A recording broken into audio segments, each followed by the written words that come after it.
Greetings, I'm Joseph Scana, the leader of our group. So in this video, we're gonna discuss and explain the zoo inventory system that our group make. So first part is makita dito ang max capacity ng aming system, which is 50 for animals and 5 for enclosure. So naka-static file na siya kasi yan yung final size ng aming program. And then next, makita dito ang mga array na paglalagyan ng information na in-input sa aming system. So makikita dito ang mga animal names, animal species, animal age, and animal enclosure. And next, makikita dito ang animal count. So, tinatrack niya lang yung animal or information na nakalagay sa system namin. Greetings everyone, I'm Arvin Espedillon. I'm here to present this line of code. Una, yung system print that out na welcome to the zoo inventory management system. Ano ba yung ginagawa na ito? Ito po yung nagpiprint ng welcome message. So, the user alam yung saan nagsisimula yung code. Then, yung boolean running is equal to true is para siyang switch na nagkikip sa program na gumagana until the user na mag-choose sa exit na tapusin na yung program. Ayun po yung purpose nun. Then yung while running is siya pa yung gumagawa ng loop to magpakita po rin yung code ng paulit-ulit after each section. Imbis na matapos siya agad. Then in display menu, ang purpose po na ito is mag-show ng menu option like add animals, view animals, and exit. Yung in choice naman po na get menu choice, magigets po naman po pag binasa nyo. Yung kumukuha po na ito ng user input. Then yung switch choice, ito po yung nagde-decide ng action based po dun sa user na kung anong gusto ng user. Then yung case 1, animal, add animal, tapos yung may break para po minto. Yung purpose po nito, pag nag-choose po ng 1 yung user, mag-add po siya ng new animal to the zoo inventory. Then yung case 2 po is view all animal, tapos may break din po para tumigil nyo po. Then ang purpose po nito is magdi-display siya ng lahat ng animal na na-stored mo sa system. Then yung case 3 naman po is search animal by name. Ano ba yung purpose na ito? Find a specific animal kung saan magpa-find po siya ng specific animal when the user type its name. And then yung case 4 po is count animal by species, kung ano pong species ng animal na yun. Ay po yung purpose nun. Then yung case 5 po, view animal by enclosure, kung saan po siya naka-enclose, kung saan po siya nagagrupo. Ayun po yung purpose nun. Siya po nagbabakita ng animal group by the enclosure. Then case 6, yung running equals to false. Pag ganun nag-post po yon sa case 6, maglalabas po siya ng system printout na thank you for using the zoo inventory system. Then purpose po nun para mag-exit yung loop and matapos na po yung program. Then mag-send po siya ng goodbye message. Yung default po na may system print that out na invalid choice, please try again. Ito po yung nag-handle ng wrong input. Then if running, yung if running system.out print na press enter to continue. Ito po yung pipiliin mo kung gusto nyo po ulitin yung program. Then yung scanner close po, siya po yung nagko-close ng scanner. Yun lang po. Sir, my name is Mariel Burgos, and I'm gonna explain these two methods, which is the display menu and get menu choice. So, si display menu is capable of displaying all the menu options na pwedeng pagpiliin ni user. So, after nito ma-display is, it will prompt the user to enter a choice between those 1 to 6 options. So, yung main purpose nito is to present options in clear and readable format sa ating mga users. Next is the get menu choice. So, itong code naman nito is, ito yung nagbabalidate ng in-input ni user from the console.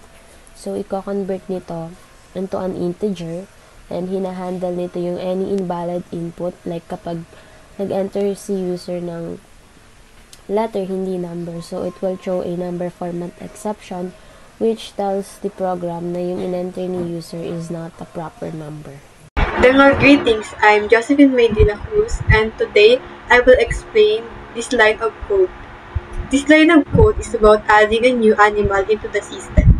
When the method addAnimal runs, it first prints a message so the user knows they are about to add something. Then, it checks if the system is already full by comparing the number of animals with the maximum limit. If it's full, it shows an error and stops.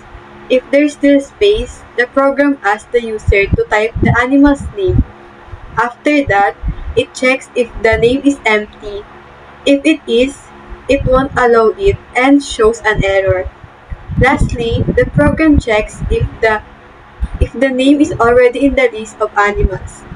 It even ignores upper and lowercase differences. So cat and lowercase cat are considered the same.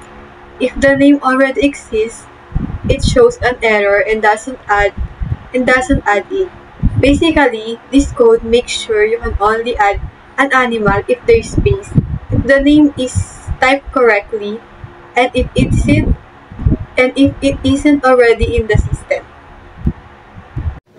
In this block of code, from the method name addAnimals, the program first prompts the user to enter the species of the animal and validates the input to ensure it is not left empty. Next, it asks for the age of the animal and checks whether the input is valid by making sure the age is a non-negative number and the input itself is a valid numerical value. After that, the program requests the enclosure number where the animal will be placed. It validates the input to confirm that the value is numeric and falls within the allowed range 0 to 4, since there are only 5 enclosures available. If all inputs pass validation, the animal's details such as its name, species, age, and enclosure are stored in their respective arrays. The program then increases the animal count by 1 and prints confirmation message to notify the user that the animal has been successfully added to the system, along with the updated total number of animals currently recorded. Dangal greetings, sir. I am Franzen Castillo and I will be talking about the view all animals method. This method is called view all animals. First, it prints a header saying all animals in zoo. Next, it checks if the number of animals in the system stored in animal count is 0. If there are no animals, it displays a message saying no animals registered in the system and stop running the method. If there are animals, it prints the total number of animals currently registered. Then, it prints a table header with columns for name, species, age, and enclosure so the information is easy to read. Finally, it loops through the list of animals, and for each one, it prints out its name, species, age, and enclosure number in a neat, formatted row. This way, anyone using the system can quickly view all the animals currently in the zoo. Thank you. Dangal greetings po, my name is Justin Villabarquez and ang i-explain ko naman po is yung sa animal search. So, gumamit po tayo dito ng public static kasi para po ma-access po natin yung method kahit di na po tayo mag-create ng object. And then, gumamit din po tayo dito ng void kasi wala po tayong nire-return na value. And then next po is magde-display po ng search animal by name. And next naman po is if animal count is equal to 0. So kapag nag-equal daw po sa 0 yung animal count, ay magdi-display po siya ng no animal registered in the system. Next naman po is sa user prompt po natin. So user to input po. And ang ginagawa po nito is tinatanong niya po yung user na mag-enter po ng name ng animal na isa-search. And then i-scan po ito ng scanner. And i-read niya po, and then yung sa trim naman po ang gagawin na po niya is tatanggalin niya po yung mga excess na space. Next if naman po is ang ginagawa po nito is binabalidate niya po kung may naka-enter po ba talaga doon sa user input po. So ang gumamit po tayo dito ng is empty para po i-check po yung user input. So kapag wala naman po siyang wala po talagang in-enter yung user is may magdi-display ng error message po na error, please enter a name to search. Next naman po is sa boolean found po is equal po siya sa false. So i-assume na po muna natin siya na false. And then papasok po tayo sa loop natin. So sa loop na po ito is maglo-loop po siya sa lahat ng registered animal. And kapag nakita niya po na meron pong yung pangalan na po is nakita is may i-display naman po niya yung mga information or data ng animal na to. So gumamit po tayo ng equals ignore case dito para po yung kahit naka-capital po man po or naka-small letter yung sinearch po natin or tinype is makikita pa rin po natin siya. And pagtapos po na ito, ang nakita po is mapupunta yung count po natin is magiging equal na po siya sa true. And lastly po sa isa pang last condition po natin is not found. So ang ginagawa po nito kapag hindi po nakita yung ay paglabas po ng loop natin ay hindi pa rin po nakita yung sinesearch po natin, may magpo-prompt po or magde-display ng no animal found. So yun lang po. Dangal greetings, I'm Ronald Bicanayong and now i-explain ko yung method na count animals by species ng step by step. First part is yung nagde-declare tayo ng method na count animals by species. Static lang siya, so pwede siyang tawagin without creating an object. Then nagpiprint lang siya ng title para malinaw na this section is for counting animals by species. Yun nga yung count animals by species. Yun yung name ng method na to. And next naman is sa if statement na may condition na animals count equals 0. Ang ibig sabihin nito is walang animals na in-input yung user sa system. Pag ganon, magpiprint lang siya ng message na no animals registered in the system and lalabas na agad yung method gamit ang return para hindi na tumuloy sa ibang code. Next block tayo is dito sa system.outprint yung enter species name. Dito, the program asks the user to input kung anong species yung hahanapin. And yun lang yung purpose ng block na to. Next tayo is after nun, itong if statement na search species that is empty, check kung walang nilagay yung user. Kung empty yung input, magpiprint ng error message and lalabas ulit yung method para hindi siya masayang yung process. And next block tayo. Next is nag-i-initialize tayo ng count equals 0. Then nagpiprint ng header showing kung anong species yung hinahanap. May for loop from 0 hanggang animal count. Dito, chine-check kung yung animal species ay equal sa search species. Gumagamit ng equal ignore case para kahit anong letter case gumana. Lowercase man yan or uppercase. Pag may match, dadagdag si count. Tapos ipapakita details ng animals like yung name, age, at enclosure. And sa last part naman, after ng loop, chine-check kung walang nahanap na animals. Yung count equals 0.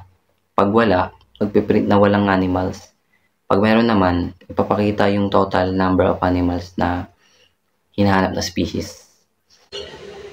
Good day, I'm Baron Almar Dominado, and I'm gonna explain this part of the code. This code defines a method called viewAnimals by enclosure that displays all animals inside a specific enclosure. It first prints a header and checks if there are any animals recorded. If none, it shows a message and exits. Next, it asks the user to enter an enclosure number between 0 and 4 and validates the input, making sure it is a number within the allowed range. If the input is invalid, it shows an error and stops. If valid, the program goes through all animals, checking which ones belong to the chosen enclosure. For each match, it prints the animal's name, species, and age, while counting how many are inside. In the end, if no animals are found in the enclosure, it says so. Otherwise, it shows the total number of animals there.